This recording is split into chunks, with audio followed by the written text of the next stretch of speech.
Welcome back to Lobby Concessionals, the movie podcast where nobody's right and everybody's wrong. I'm Parker, and that's Brendan. Like and subscribe, like this video in particular, and our last video, and the one before that, and then the one after this. And follow us along on TikTok, Facebook, Instagram, all the things. This week, we wanted to do a link to the show, take a look at... in this case, two movies we've missed. We wanted to do a special Ari Aster episodes since we are doing another A24 week. Yeah. And so Brendan and I both watched Hereditary and Midsommar for the first time. And this is kind of unique. So this is coming from two guys who generally don't watch horror movies, number one. Even more unique, because I love horror movies. I like the horror genre quite a bit, and I'm really bad at watching them.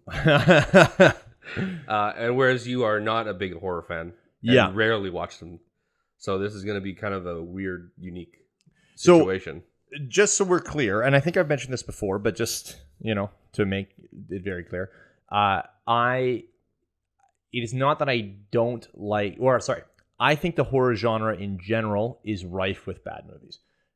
Most of the horror movies that are put out because horror movies are low budget or can be low budget. They're easy to make. So a lot of horror movies that come out in a year are bad and aren't worth watching. So I generally avoid the genre that way. I'm also a huge baby. So if something is truly terrifying, it will cause me to lose sleep. So that's not ideal. But I also don't like missing out on good movies. Yeah. So my thing has always been that I tend to watch maybe one or two horror movies a year when I know which are the good ones and which ones I should really go out of my way to see. But yeah, I would probably describe myself as not enjoying the genre. So it is very interesting to hear you say you like it. Yeah, well, before we go there, how do you suss out what you're supposed to see? Basically, or what you think you should see? Based on reviews and based on what people have told me. Okay.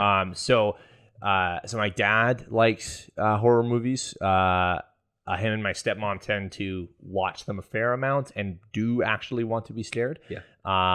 And so I'm not into that. They will tell me which ones are scary. And so typically then that means I avoid those ones. Even if if they've truly found something terrifying, especially when they're watching it at home on their couch, I'm a little more like, okay, we got to be real careful with this one. My uncle as well is a big horror movie guy. And so I typically talk to him about this, about which ones I should see, partially because he likes films in the same way I do. He watches plenty of garbage horror movies, and he'll be the first to tell you that. But he also kind of has a finger on the pulse of probably what I would enjoy when it comes to horror. So it's a lot of personal reviews and recommendations. The other big one is Connor, our resident A24 expert. He has a decent idea. He likes horror movies as well quite a lot, and I'll rely on him. Yeah. My buddy CJ has the exact same taste as me, though, in terms of we are both terrified. So if he saw something and was truly terrified, then I know that I will likely have a similar reaction. And I'm like, okay. So he gives me a good barometer for scariness. And if he's gone, typically, if there's something that we know we need to see, we'll go together. Sure. So he actually watched Hereditary and Midsommar with me. Yeah. He had seen Midsommar, or he had seen Hereditary before. And so he told me when I asked him about it that he's like, you need to understand that there's literally no one else on earth that I would do this for. And so we had to pick a day because he was like, I need to be aware and ready that I might not sleep well that night. So am I okay to go into the next day with no sleep? Yeah. So okay. Shout out CJ, thanks, bro. So you have a system. Yeah, mm-hmm. I guess it is a little surprising. I enjoy it as a genre because at the end of the day, kind of like you, I don't want to miss out on things like The Shining or Carrie. That's the stuff I kind of grew up with. Like the first It movie. 2017. 2017? Yeah, I still haven't watched that. Oh, it's really good. Clowns, man. I can't do it. That's the thing. It's I'm also a giant baby. Yeah, totally. Just a huge baby about it. But my family weaponized fear. Oh, boy. They would. That's the stuff they would actually scare me with. very famously, I can't watch the Thriller music video without clenching. Oh boy. And that was the thing that until I was like 12. I couldn't watch it until I was like 12. Yeah. And so the horror genre is, I have a love-hate relationship with it. Because you don't want to miss out on good films, and you don't want to miss out, and then the curiosity gets the better of me. Sure, totally. Right? Like the fear that I lived with for 2 years walking alone with trees, I wouldn't trade that away for not experiencing Blair Witch the way I experienced it. Sure. Right? Okay. Yeah. So there's that. Yeah. So I enjoy it, and I grew up in the '80s, so horror icons. It's Oh yeah, Freddy totally. Krueger's, Jason's, and all of that stuff. I love that stuff. Yeah. I love it, and a lot of my movie guys. You had a shout out to CJ there. I want to shout out my friend Keith. He's the horror guy. Oh yeah. Watched everything under the sun, and that's we used to do. I think they still do it. I don't get to do it anymore, living away from them. But he do a horror marathon every Halloween, and it's like the most finely curated playlist for a day. Yeah. I love it, and he took so much care and time for that stuff, and gave me a appreciation for that stuff that I didn't think I had. Sure. So, yeah, I'm a big fan. That's cool. That's pretty sweet. Yeah. So Ari Aster made Hereditary and then Midsommar. Yeah. And then has done nothing else. I'm sure he will something's be coming. Yeah. He does have something. I can't remember what it was now. Anyway, but yeah, he's got something in the works. Yeah. For sure. So It's probably like another Ant-Man movie or something. yeah. That's what he's switching to. He's gonna do Ant-Man 4. Yeah. So Hereditary was awful. Not in terms of an actual movie. The movie was quite well made. But I had a really, really hard time. It's just over 2 hour runtime. And for the first probably hour and 45, maybe even hour 50, I was totally fine. Like, no real problems. There's some tension that is really nicely built up. Yeah. It is very clearly a movie about grief and handling grief and guilt. And I'd probably even say, survivor's guilt. Yeah. And in family dynamics. And all of that is played out brilliantly in that first hour and 50 minutes. And then the whole thing just goes to hell. And I was like crippled. I was in a ball, just losing it. And yeah, I basically didn't sleep. My wife and I tend to put on sleep music on our Google smart speaker at night.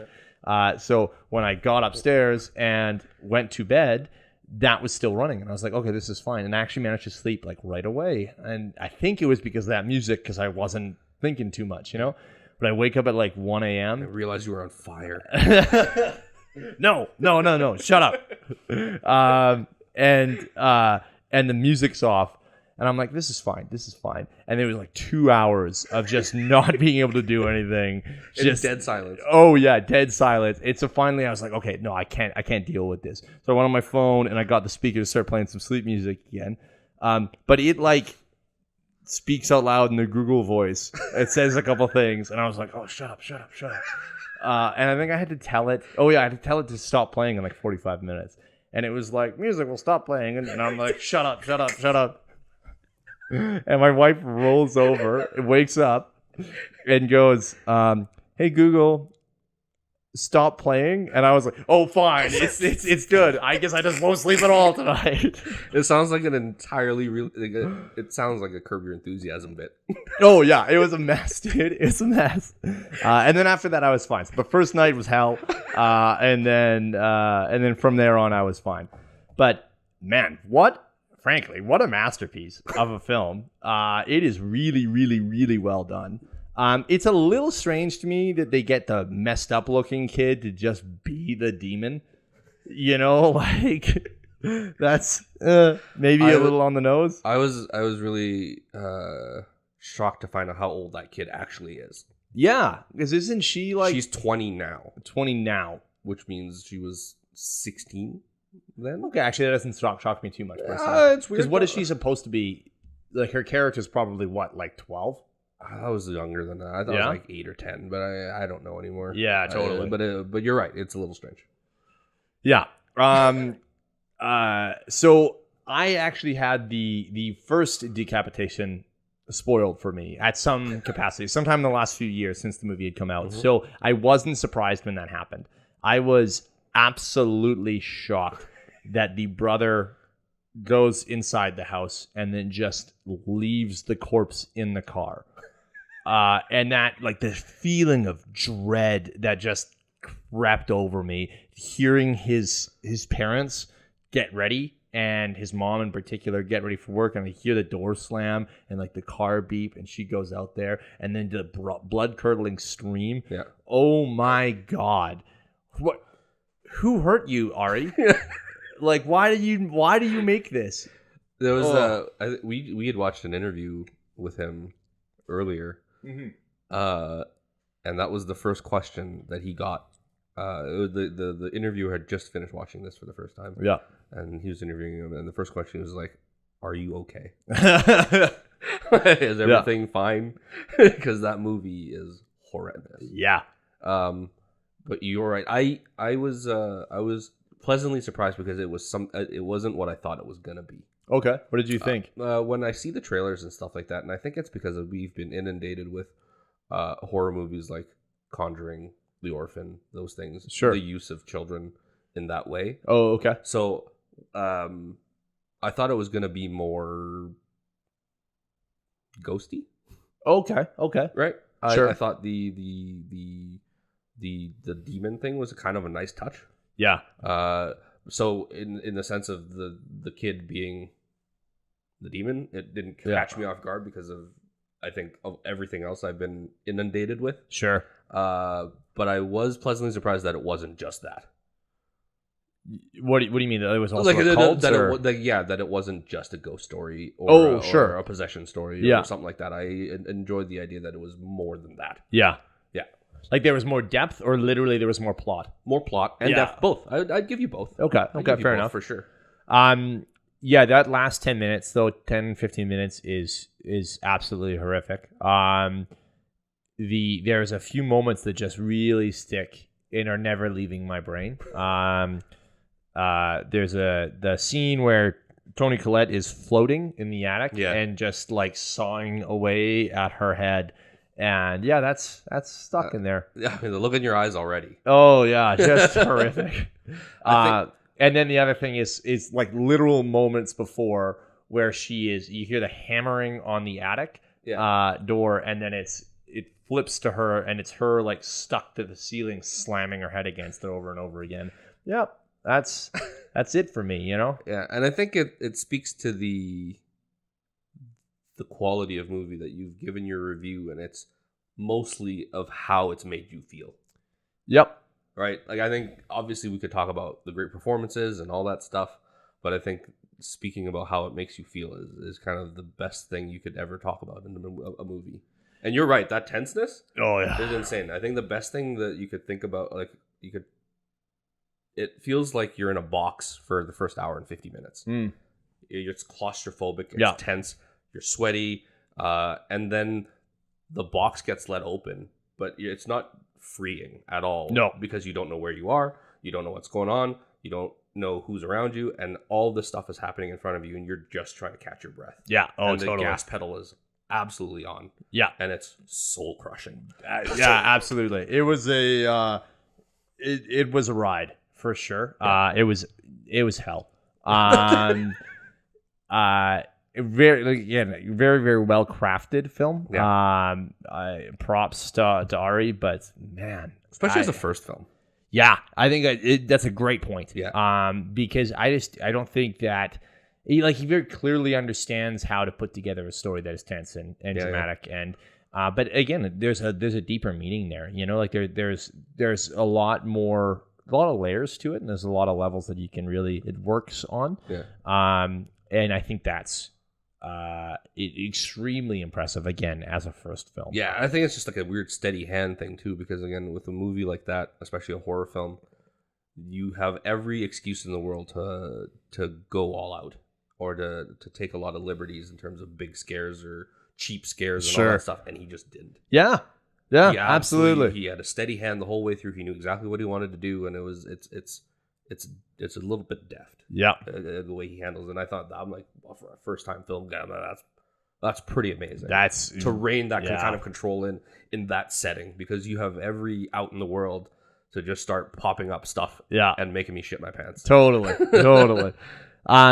Great, incredible performances. My uncle once mentioned to me that horror in some cases doesn't really showcase an actor's range, and depending on the horror film, it's because all they're doing is reacting to things. Sure. So there is a level of that I think is true for the genre, where it can be fairly easy for an actor, just because basically you're screaming at one thing and then you're screaming at another thing and then you're screaming at another thing. Yeah. But I didn't find that at all in Hereditary, and I think he would also not find that, where it's very clearly they are dealing with trauma and loss, and trying to come to terms with that and trying to figure that out. And you can see those emotions play across the face. You can see how the characters are reacting to it. And then on top of that, there's actually horrific things that they are having to react to. Yeah. And that's where you get the reactions and the sort of over the top, maybe not over the top, but just pure terror kind of stuff. Yeah. But it's it's everything leading up to that really showcases what a masterpiece this movie ends up being, which is so weird to say, because I don't want to think about something that horrific being a masterpiece. Like, oh God. Yeah, and I think it speaks to the quality of movie, where you have two guys who are trying to fight this thing tooth and nail, sitting here glowing over it. Oh yeah. Totally. I want nothing to do with it. No, yeah, I don't know that I watch it again. As good as it is, or anything like that, it would have to be a special occasion. Yeah, I almost certainly would not. Yeah. This is mostly for Keith, because now if you put that on a playlist for horror day, like, I just don't know what I'm going to do with myself. Don't put that evil on me, Ricky Bobby. And actually, in props to CJ, that's exactly what he told me. He said, I love this movie, and it's an incredible movie, but I never want to watch it again. Wow, CJ is a true ride or die. Oh yeah, no kidding. But again, it just shows that it is loved, but there's plenty of people that have been traumatized by it. Yeah. So, which is interesting, just to sort of pivot then. Yeah, let's do it. Because I found the vibes are very different in Midsommar.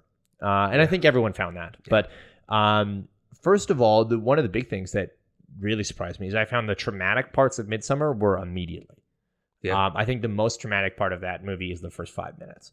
And it's the sister and the parents and those reveals coming up. Sure.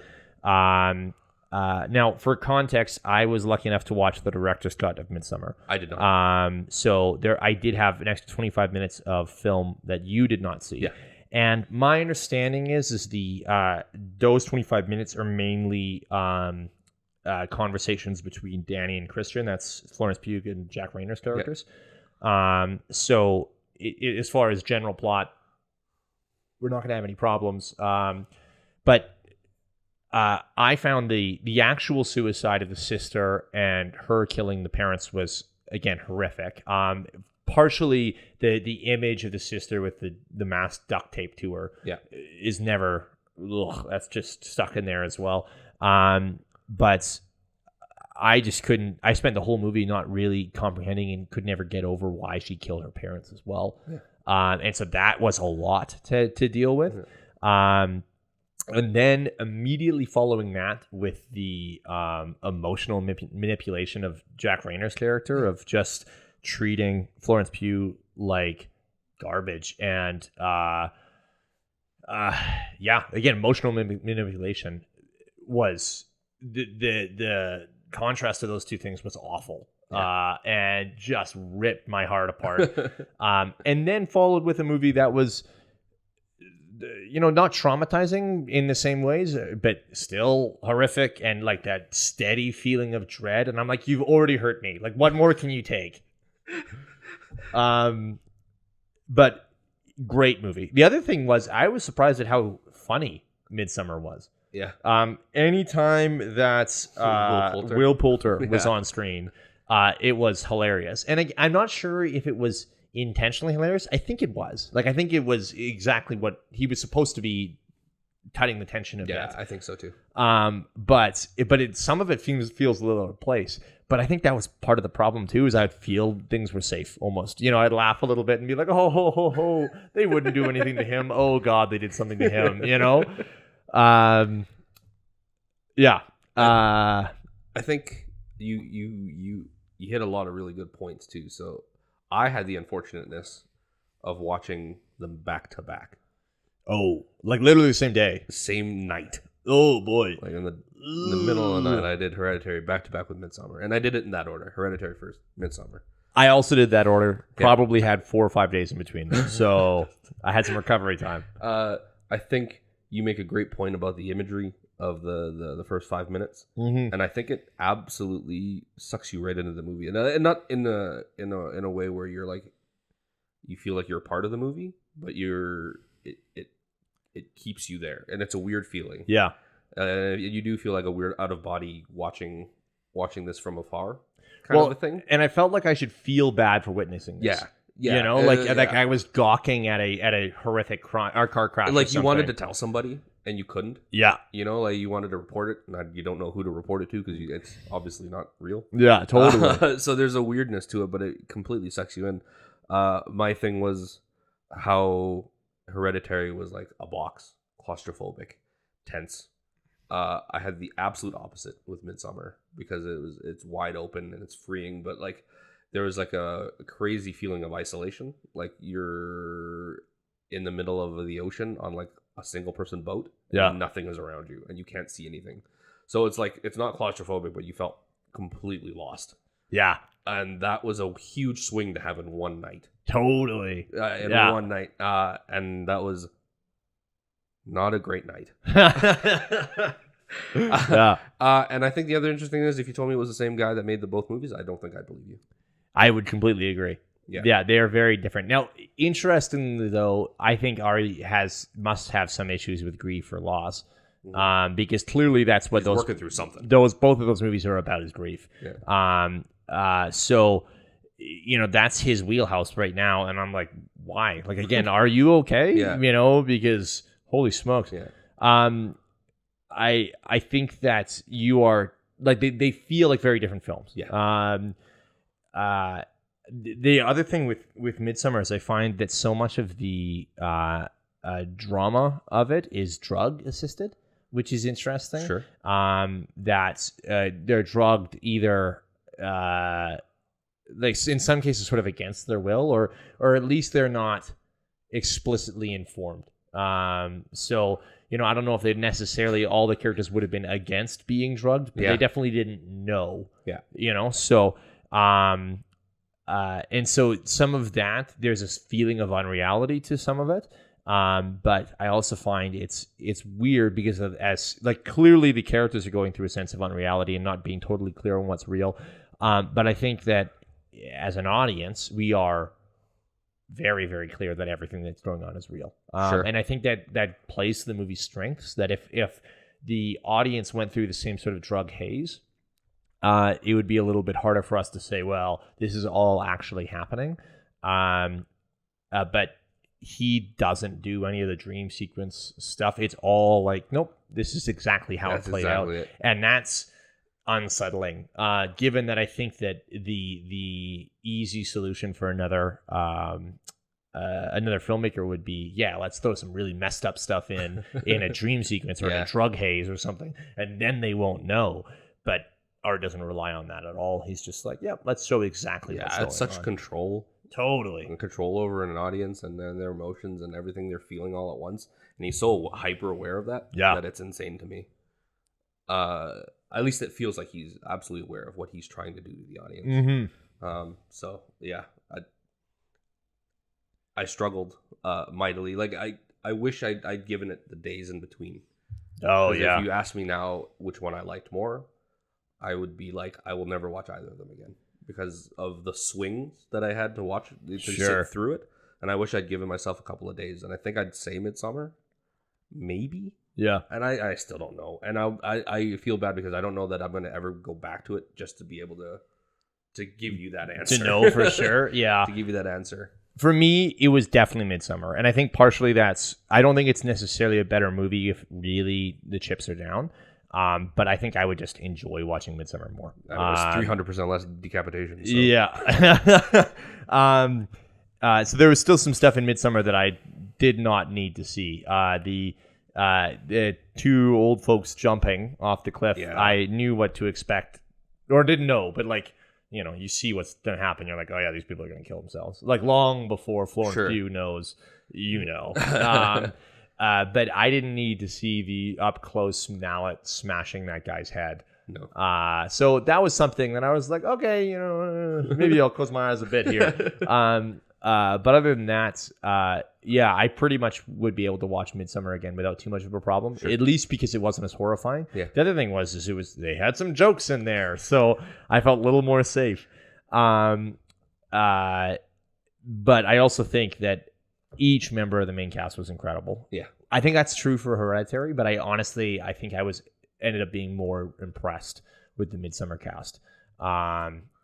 Partially, I think so much of it comes down to Florence Pugh, and the fact that she is able to display, first of all, the grief and emotion, everything she's going through. She's trying to be a supportive girlfriend, and so which makes the emotional manipulation from Jack Rayner's character so much worse.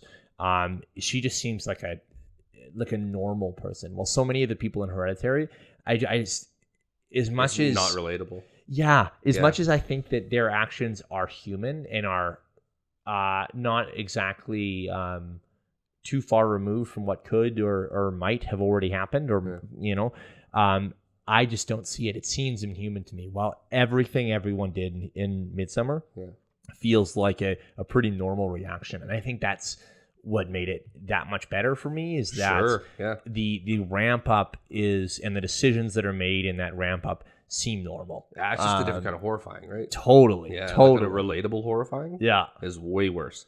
Well, and you know, I got to the end of it, and I watched it with my wife and with CJ, and I had just completely missed the fact that she was going to stay with the cult, and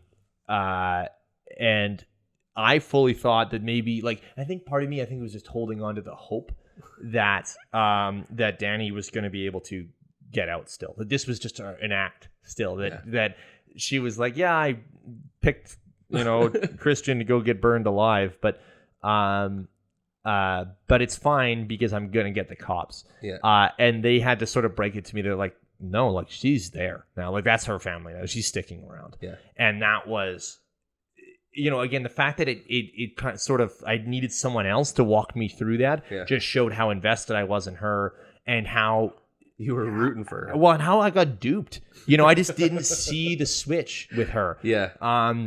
And you know, it's crazy to me that a movie that ultimately ends up being about Florence Pugh joining a cult is, in its core, a movie about removing toxic people from your life, you know? And not just that, but like, I think you touched on it earlier with the grief stuff, but it always feels like there's it's open for interpretation post grief in both movies. Sure. And with Hereditary, you're talking about the grief and I found that there was like a weird pressure from your parents passed down. Yeah. You know, I mean, and I don't know where that comes from for me, but like, it's just like, obviously. Yeah. But like, I picked up on that. And then even this, you could kind of see it. Yeah. You and I had talked about the toxic relationship stuff.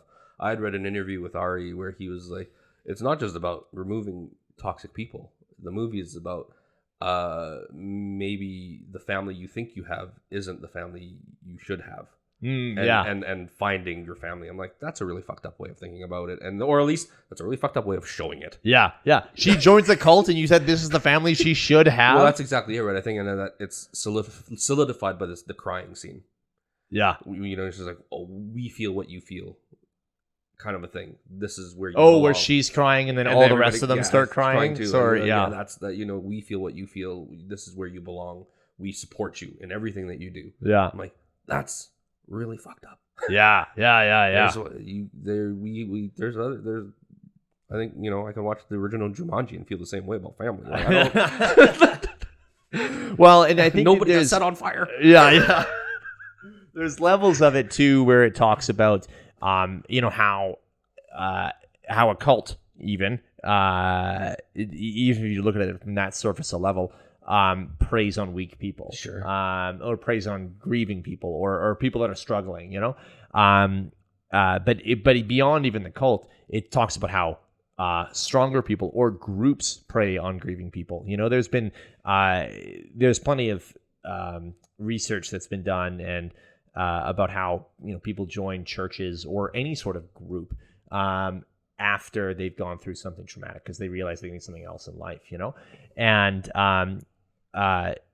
obviously I'm not saying churches are toxic by any means, but I am saying that those groups, there is a reason that they do attract people that are hurting. And again, it's not even necessarily a religion thing. It could be someone gets into knitting, or they join a soccer rec league kind of thing. But people do seek out others that are willing to support, and I think that there is plenty of situations outside of cults where some of the people in that group are toxic, even in how they're supporting. That they're manipulative in how they bring people in. I do think the message is supposed to be that Danny's going to be a happier person at the end of this, sure. But really, Now, that being said, this festival happens once every 100 years. Yeah. So they're not going to do it again. At least the whole festival, anyway. The culling of the elderly seems to happen all the time. Or every year anyway. So, she'll have to deal with that. Yeah. But other than that, their lives seem pretty decent. So maybe she will be happy. Coming to the theater near you. Midsommar 2. Yeah, and it's just the old people dying. Just 2 hours of it. God. Yeah, so I would probably say, if I really, gun to head sort of situation, I would probably say Hereditary is probably a better made film. But I like Midsommar significantly more. I really like the way you put that. That's a really, really good way of saying it. And I usually like better made film is better. Almost sometimes. Well, and I think I would tend to, but it's just the trauma of Hereditary that I never want to watch that movie again. It's definitely stuck with me, both of them. Both, and I just don't know, man. I know it's been a couple of weeks since, and then all of it still makes my stomach jump, turn, and I'm like, in my mind it'd be Midsommar. Yeah, I don't want to say gun to my head because there's a poor theme episode for that. Yeah, I don't want to put that out in the world. Yeah, totally. But I could easily see myself on any given day having switched that answer. Oh, totally. Yeah. So I guess what this really comes down to is, for me, Ari Aster, incredible job. And as much as I hate to say it, I will likely be seeing his next film. Yeah. Regardless of what it is. And that's the worst part, is that there's probably not anything he can do that will keep me from seeing his movie, which sucks because I will be miserable. And I will also be miserable. My biggest fear is if somebody gave this guy a budget. And we've talked about it before in terms of what a creative can do with a proper budget. Yeah. I shudder to think what this guy could do with a proper budget. Oh, yeah. I might not. I don't know. I bet you shudder to think what he could do with clowns too, man. Ari Aster's Clownville. Coming to a theater near you. My Audi just became an innie.